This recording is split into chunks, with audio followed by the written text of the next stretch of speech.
It's rare for a quarterback to go out and complete only 55% of their passes and then after the game think, that was a near perfect game, but in my opinion, that's exactly what Brock Purdy showed against the Cleveland Browns. Rather than forcing the ball in tight coverage when being pressured, for instance, he was content throwing the ball away and then living for the next down, and in big time moments, he routinely rose to the occasion. So in this video, we're going to break down this most recent performance and how he morphed into the perfect hyper-conservative quarterback necessary to beat one of the better defenses across the league, and why I believe this is just a sign of things to come for the 25-year-old. Initially to start, it's worth noting just how dominant the Browns have been at getting to the quarterback. This year, they ranked second across the NFL in total sacks, and in this game, they were able to routinely find their way into the backfield and put pressure on Purdy. Despite all this success though, they were never really able to get the big play on Purdy. Sure, they had one sack, but considering how often they were in the backfield, that's a huge surprise. And a big reason Purdy was able to have so much success where other quarterbacks have failed is his ability to break these sacks. Purdy is an elite quarterback because he routinely elevates the players around him, especially his offensive line. Here, for example, he breaks 2 tackles, 2 potential sacks, and then rolling out of the pocket, he creates the opportunity to throw by pump faking this DB. And then right here, rather than throwing to this man closer towards the inside where it can potentially be picked off by this defensive back, he places it only where Demarcus Robinson can get it. And sure, right here it's an incompletion, but that's the whole point. He's placing it only where his guys can get it and not in harm's way, and that's exactly what Purdy needed to do to beat the Browns. Outside of putting it only where the wide receiver can get it, Purdy was also willing to just give up on plays, which is kinda uncharacteristic from Purdy at points. Sometimes he's just an absolute gunslinger, always looking for a big play, but obviously heading into this game, he knew he had to be conservative, and he was willing to do that, especially with San Francisco ahead. Another thing Purdy did a really nice job of throughout this game was stepping up in the pocket and then staying on time. As soon as he was able to, he was getting the ball out. To really illustrate this point, here on this play, Trent Williams is quickly beat by Myles Garrett, but because Purdy is stepping up in this opening in the pocket forming, it gives him just a half a second more to complete this pass. He's also working his way through the play design on this play. You can see how he's reading the top of the screen, and with nothing open, he decides to come back to his trusty, reliable check down and use check and picks up 4 here. Much better than a sack or interception. Outside of Purdy's ability to avoid the negative play in this Browns game, he also showed he's still a gunslinger. When he sees something, he's going to attack it and attack it relentlessly. To really illustrate this point, here on this play, the Browns defense is running cover 1.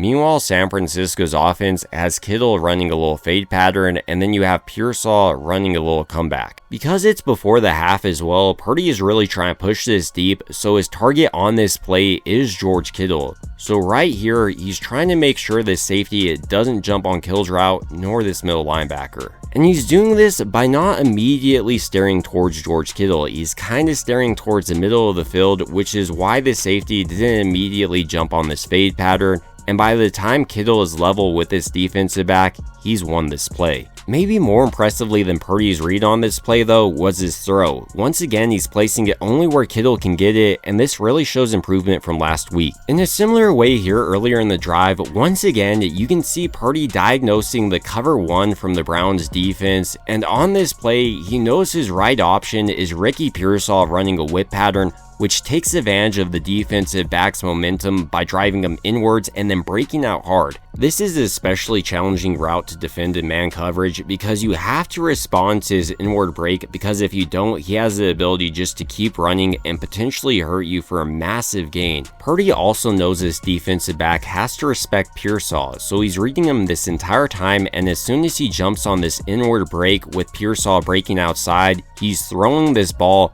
before Pearsall is even fully out of this break, and he's placing this above this defensive back's head, really showcasing his ball placement once again, and on the outside of Pearsall to give him the opportunity to run out of bounds before the half once again, and keep this drive moving. Purdy's ability to read the defense also routinely helps him beat the blitz. Here on third down, for example, the Browns are sending 6 players, including their middle linebacker. Meanwhile, Purdy knows he has Christian McCaffrey running a Texas route targeting the middle of the field, so that is exactly where he wants to go on this play, since there should be a vacancy left by this middle linebacker, and that's exactly what happens. But rather than throwing it right here, Purdy waits until he's a little closer to the line to allow him to not make any play on this ball. That creates a ton of separation for Christian McCaffrey to work with, and with no surprise on this play, he's able to pick up the first down on third down, which really just became routine for Purdy throughout this game. Seemingly every single time he was presented with a third down scenario or a big time moment, he was able to pull a trick out of his hat and pick up the first down. To try to start to illustrate this point, here once again facing third down in the third quarter, Brock Purdy almost instantly identifies the cover 3 the Browns are running on this play, so he knows he's going to be going to George Kittle, who's working his way towards the soft spot of this Browns defense.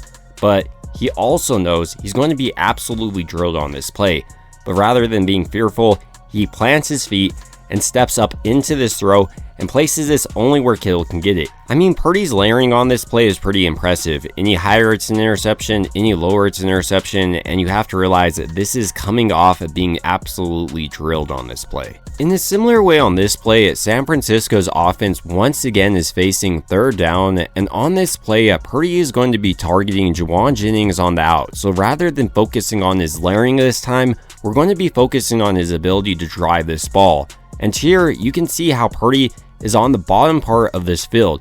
He's on the lower hash, but regardless, he's able to drive this ball all the way towards the top of the screen where the wind is coming from. And I don't know about you, but that looks like an NFL quarterback with plenty of arm strength. If he's not able to get it out right here, this defensive back could have easily driven on this ball and picked it off. Rather, on this play, Purdy is able to pick up the first down. And a big reason Purdy was so successful on so many of these third downs was, yes, his play on that down, but on second down like here, like we were highlighting earlier, he's not taking the negative play.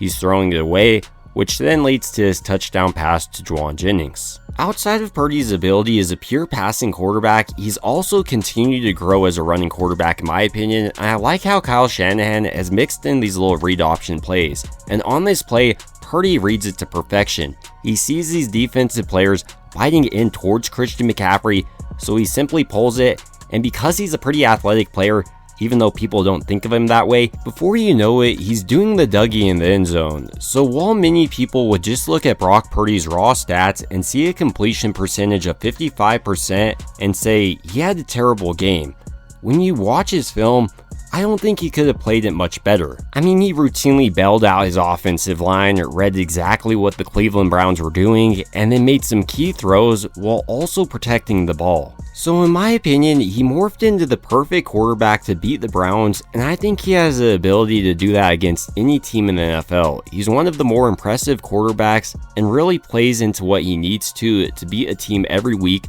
not caring about his stats, more so the outcome of the game. But ultimately, these are just some of my thoughts on Brock Purdy's performance against the Browns, and I want to hear your thoughts about him down below. Do you think he does a decent job of taking what the defense gives him, or would you rather have seen him be a lot more aggressive against the Browns? Personally, I think he played it to perfection, but I'd like to hear your thoughts down below. It would also mean a ton to me if you did enjoy this video. If you could go ahead and like and subscribe, it truly helps out the channel a ton, and as always, I hope you guys have a great rest of your day.